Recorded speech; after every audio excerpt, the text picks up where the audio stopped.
Hey everybody, it's time to talk about everything that happened with Green Lantern in the month of March 2022. There has been no new issue of Green Lantern since the last time we did a roundup, as Green Lantern number 12 was delayed to April 11th. This issue was originally supposed to come out in the beginning of March and has been pushed back multiple times. Delays are nothing new for this book, or for comics in general right now, but this is the worst case of it we've seen in terms of its impact on Green Lantern. I suspect the prolonged delays are contributing to the lack of solicitations for new issues of Green Lantern past number 12, as I still believe DC is withholding information to avoid spoilers that would either impact a new direction for Green Lantern specifically, or the larger narrative of the DC universe going into Dark Crisis, since we're very close to seeing that event officially start up.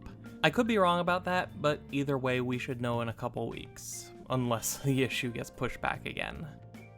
Justice League vs. Legion of Superheroes number 2 has started delving into the origin of Kal-El, the Gold Lantern, fleshing him out as a character for the first time, which I'm glad we're finally getting around to. My biggest problem with this book is the pacing. It's moving very slowly and feels to me like there isn't actually 6 issues worth of story to tell, but it's being stretched out to fill 6 issues anyway. And that's weird to say about a book that has to accommodate the entire Legion of Superheroes and the Justice League. This miniseries should be packed with stuff happening, to the point that it feels like too much, but it's not. And I might not mind so much if it wasn't for the delays, since issue 2 came out on the exact date that issue 3 was originally supposed to be released.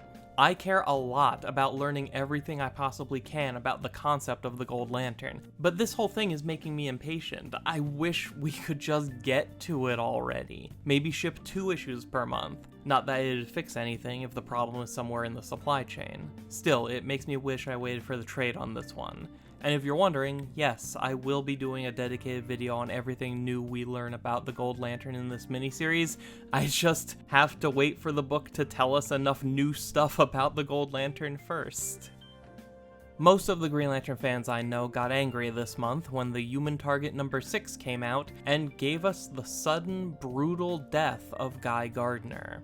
I found that moment totally shocking, but I didn't think much more of it outside of its impact on this particular story, since Human Target seems to take place in its own world with its own version of these characters.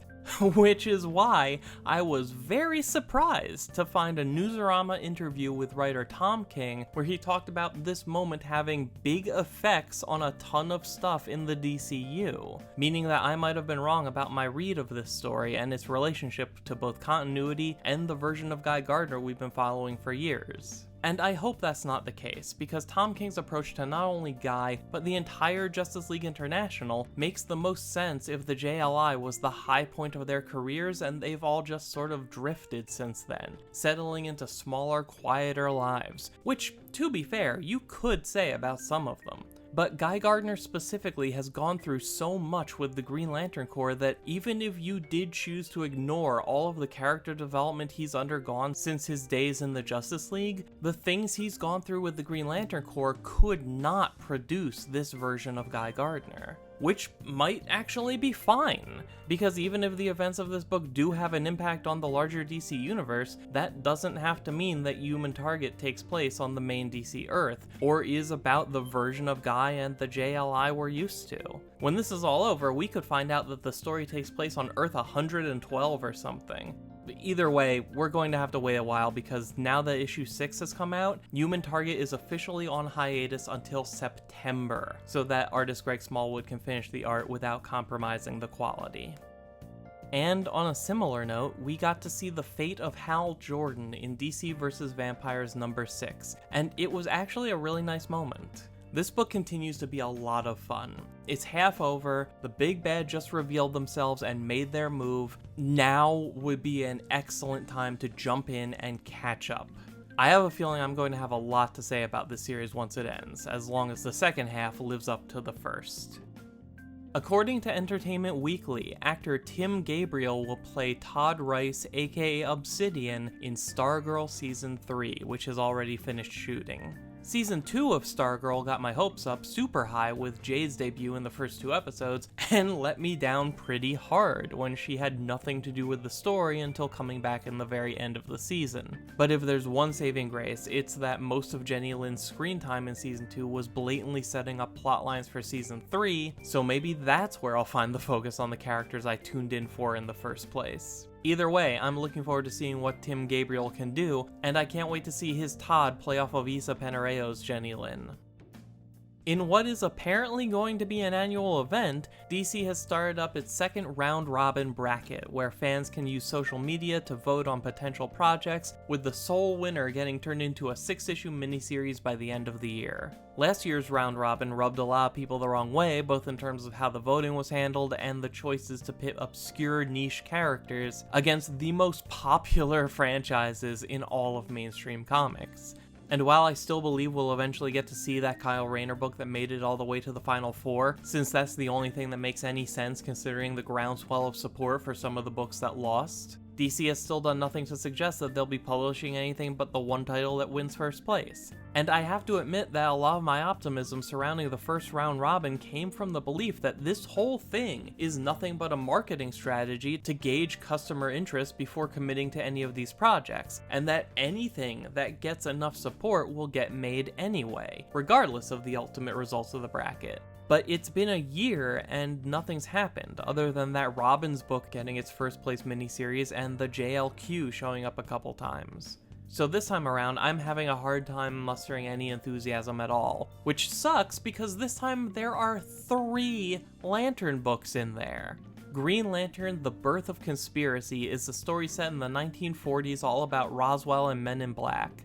Green Lantern: The Light at the End of Forever is a Jon Stewart story about trying to bring back the Green Lantern Corps in a dystopian future that needs real heroes again. And Kid Flash: The Speed of Fear is about Reverse Flash merging with Parallax, with the only person left to stop him being a very confused Wallace West, who's got to try and stop Reverse Flash and the Sinestro Corps before his own connection to the Speed Force gives out. I'll be honest, this is the one I'm most interested in. The mashup of characters and concepts sounds like so much fun. And hopefully the presence of 3 Lantern books means the odds of one of them winning is better than the last time when there was only one, but I'm not going to get my hopes up.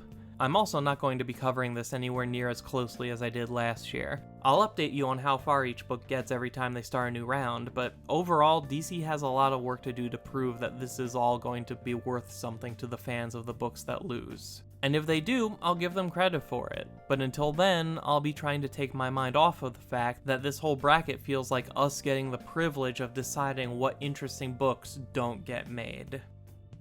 But enough about comics we might not get to see. Instead, let's take a quick look at the most recent DC solicitations, because there are a few things I want to make sure you know to look out for in June. First up is a one-shot that actually comes out on May 31st. Sojourner Malene appears in the 2022 DC Pride Anthology, in a story by Tini Howard and Evan Cagle. Tini Howard has been doing some great work over at Marvel on the X-Books, so I'm looking forward to this. Dark Crisis number 1 has a variant cover featuring Joe with most of the Future State Justice League. This event is supposed to focus a lot on legacy heroes, so maybe Joe's League will get their big break.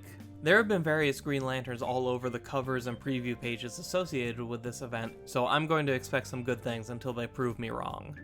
Justice League vs. Legion of Superheroes number 4 has the Legion lost in the present day, finding out what the Age of Heroes was really like just as the Great Darkness is about to destroy everything.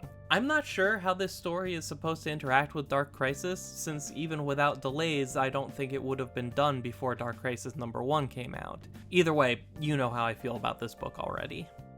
Batman Superman World's Finest number 4 is going to feature Superman and Batman fighting Hal Jordan in order to save the world. I have no idea why, but I'll be happy as long as it leads to a cool creative fight scene with good art.